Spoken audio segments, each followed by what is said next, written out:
Mao ni mahigala nga kita nato gabi bida karon agungoy gyud, perting agungoy. Na feel gyud sa katawhan taon. Pait kayo. Ha? Kining sitwasyon karon mahigala nga presyo sa produktong petrolyo. Pero ang Malacañang murag wa man lang okay ra man kuno gihapon nila. Ato na tong kay BBM be before sa article kagahapon. Ingon sa BBM mo, man normal naman tanan. Dala kani bebe ato binawon sa be.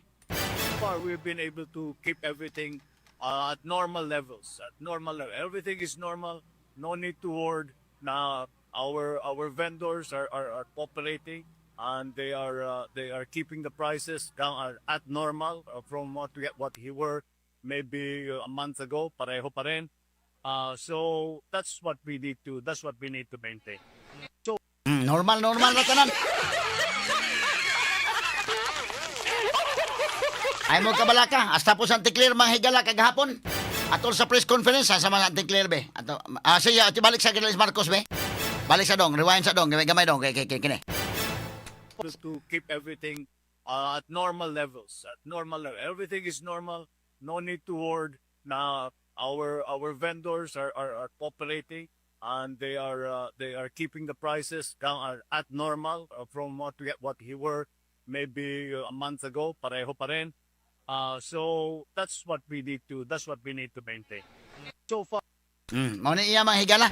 Kay primero tong iyang giingon, di pa man angay kabalakan kay kining atong mga presyo na pa man. Okay pa na nya katong mga kan ang barko padung pa man pod na nagdaan man tog kuan sa padung sa barko nga di naman kasuod sa Strait of Hormuz.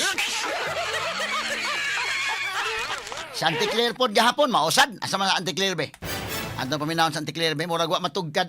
Wa lagi sa katugpa sa atin at sa payo na rin po ni Secretary Garin sa ating Pangulo, wala pa po tayo maaaring tawaging oil crisis sa bansa.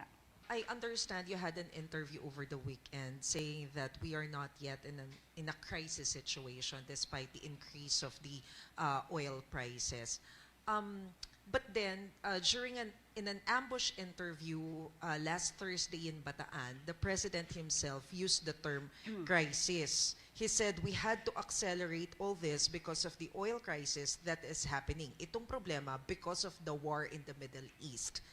Pakipaliwanag po. Okay. Pag sinabi po natin na oil crisis, maliwanag din po ang sinabi ni Secretary Sharon Garin ng DOE. Na sa ngayon ay hindi pa kinukonsidera na meron tayong oil crisis dahil kumpleto po tayo at enough po ang supply ng langis. At nagpupursige po ang DOE at ang pamahalang ito sa utos na rin po ni Pangulo Marcos Jr. na hindi mawala ng patid, hindi mapatid ang supply ng langis o produktong petrolyo sa ating bansa. Sa katunayan, sinabi po ni Secretary Garin na mayroon na pong negosasyon patungkol sa 440,000 barrels ng fuel. At sa susunod naman po ay mayroon 600,000 barrels na maaari po tayong maangkat. Ang sinasabi po natin na wala pa po at hindi po pa dinideklara na mayroon tayong oil crisis dahil nga po sapat ang supply sa ngayon. Most probably, according to Secretary Sharon, ang nagkakaroon lamang po ng issue ay tungkol sa presyo. Dahil alam naman po natin kung ano ang nangyayari na krisis sa Middle East. Ang nais pong sabihin ng Pangulo patungkol sa oil crisis, pinapatungkulan niya po doon ay ang oil crisis sa Middle East. Pero sa ngayon po, sa atin at sa payo na rin po ng Secretary Garin sa ating Pangulo, wala pa po tayo maaaring tawaging oil crisis sa bansa. Last na lang, Yusek. At what point can we say na we are already suffering from a crisis? Sa ngayon, hindi po natin masasabi dahil patuloy pa rin po ang pagsusumikap ng ating gobyerno na hindi mapatid ang supply ng fuel, ng produktong petrolyo sa atin. Walang crisis. Sapat pa po, no? Sapat pa po ang ating oil po.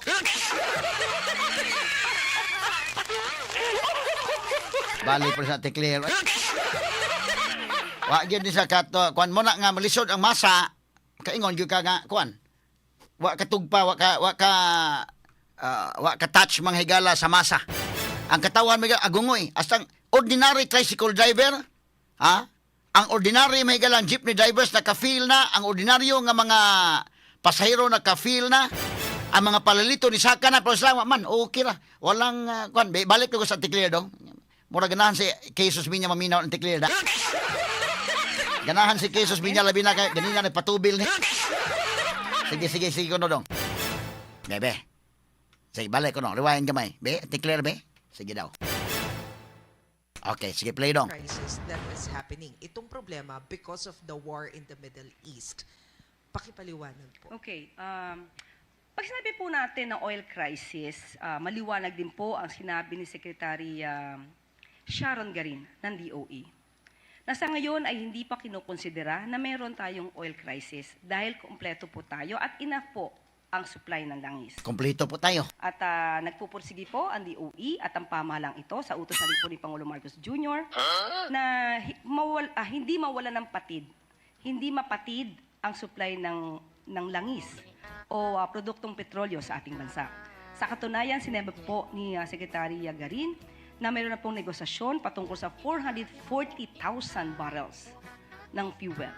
At sa susunod naman po ay mayroon 600,000 barrels na maaari po tayong maangkat. Ang sinasabi po natin na wala pa po at hindi po pa dinideklara na mayroon tayong oil crisis dahil nga po sapat ang supply sa ngayon. Most probably, according to Secretary Sharon, ang nagkakaroon lamang po ng issue ay tungkol sa presyo. Dahil alam naman po natin kung ano ang nangyayari na krisis sa Middle East. Ang nais pong sabihin ng Pangulo patungkol sa oil crisis, pinapatungkulan niya po doon ay ang oil crisis sa Middle East. Pero sa ngayon po, sa atin at sa payo na rin po ng Secretary Garin sa ating Pangulo, wala pa po tayo maaaring tawaging oil crisis sa bansa. Last na lang, Yusek. At what point can we say na we are already suffering from a crisis? Sa ngayon, hindi po natin masasabi dahil patuloy pa rin po ang pagsusumikap ng ating gobyerno na hindi mapatid ang supply ng fuel, ng produktong petrolyo sa atin. Tanawa. Ipakita ko tong gas station dong. Sinita mo isa nga, sapat pa sapat. Tanawa, out of stock.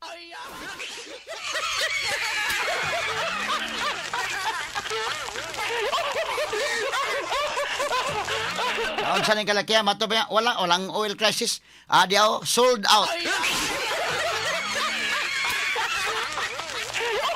Lagi ka nagkatawa, may gala stilan. Murag mo lagi nakuwang lagi sa kwan wa sa katugpa ba. Wa katugpa bitaw. Kanang tugpa ina na kay murag termino man sa mga kwan ng tugpa kanang wa ka touch sa masa.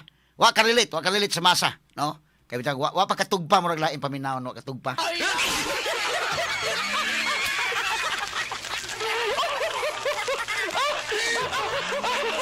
Ang ordinaryong tao naka-feel na pero sila walang oil crisis. Sapat tayo tanawa. Awang ako ipakita sa atong social media, out of stock.